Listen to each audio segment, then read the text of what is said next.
ভক্তরা, সোমনাথ জ্যোতির্লিঙ্গ কবে আর কিভাবে হয়েছিল? হ্যাঁ, সোমনাথ জ্যোতির্লিঙ্গকেই প্রথম মানা হয়, যেটা গুজরাটের কাঠিয়াবান ক্ষেত্রে আছে। বলা হয় দক্ষ প্রজাপতির ৮৪ কন্যা ছিল, তার মধ্যে চন্দ্রদেব ২৭ জন কন্যাকে বিয়ে করেছিল, কিন্তু তার মধ্যে রোহিণী চন্দ্রদেবের সবথেকে প্রিয় ছিল, আর বাকি স্ত্রীরা চন্দ্রদেবের ভালোবাসা থেকে বঞ্চিত ছিল। যখন সে তার প্রেম ভালোবাসা শুধু রোহিণীর উপরেই দেখাতো, তখন বাকি স্ত্রীরা তাদের পিতা প্রজাপতি দক্ষকে সব কথা বলেন। তখন প্রজাপতি দক্ষ চন্দ্রদেবকে অনেকবার বোঝালেন, কিন্তু চন্দ্রদেব তো রোহিণীর প্রেমে বশীভূত ছিল। যখন তিনি দেখলেন তার কথায় চন্দ্রদেব কোনো গুরুত্বই দিচ্ছে না, তখন তিনি রেগে গিয়ে চন্দ্রদেবকে ছায়ারোগী হওয়ার অভিশাপ দিয়ে দিলেন।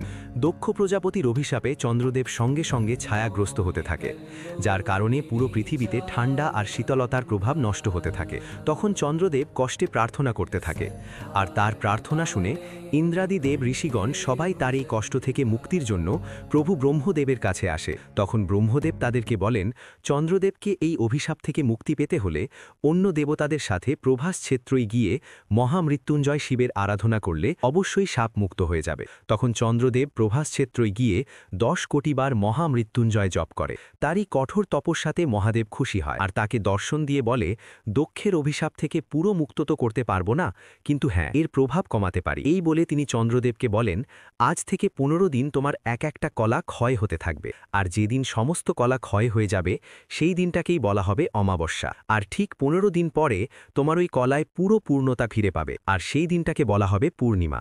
মহাদেবের এই কথা শুনে চন্দ্রদেব সমেত জগতের সমস্ত প্রাণী খুশি হলেন, কিন্তু কাহানি এইখানেই শেষ নয়। তখন চন্দ্রদেব আর সমস্ত দেবতারা মহাদেবের কাছে প্রার্থনা করে যেন তিনি এইখানেই জ্যোতির্লিঙ্গ রূপে স্থাপিত হয়ে যায়। তখন মহাদেব তাদের প্রার্থনা শোনে, আর এইখানেই সোমনাথ জ্যোতির্লিঙ্গ রূপে স্থাপিত হয়ে যায়। সোম অর্থাৎ চন্দ্র, আর তিনি মহাদেবকে নাথ বলে ডাকত, এই জন্যই এই জ্যোতির্লিঙ্গের নাম সোমনাথ। তো মহাদেবের ভক্তরা কমেন্টে হর হর মহাদেব লিখতে ভুলবেন না।